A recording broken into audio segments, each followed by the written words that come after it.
మావా 2 చేతులు కాళ్ళు చిన్నప్పుడే పోలియో వల్ల కోల్పోయిన ఈ కర్ణాటకకు చెందినటువంటి కేఎస్ రాజన్న గారికి అసలు పద్మశ్రీ ఎందుకు ఇచ్చారో తెలిస్తే,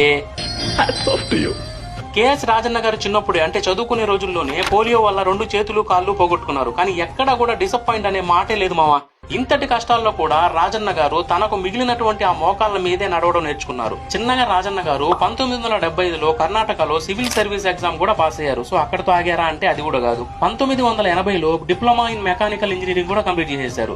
మావా ఇక్కడి నుంచి అసలైన హైలైట్స్ ఉంటాయి చూడండి. 2002 పారా ఒలింపిక్స్ లో డిస్క్ త్రో అనే విభాగంలో భారత్ కి గోల్డ్ మెడల్ సంపాదించారు. సో అక్కడతో ఆగారంటే అది కూడా కాదు. అదే పారా ఒలింపిక్స్ లో స్విమ్మింగ్ విభాగంలో ఏంటంటే మళ్ళీ సిల్వర్ మెడల్ ని మన దేశానికి సాధించి పెట్టారు మన కేఎస్ రాజన్న గారు. ఫైనల్ గా ఇంకో హైలైట్ విషయం ఏంటో తెలుసా?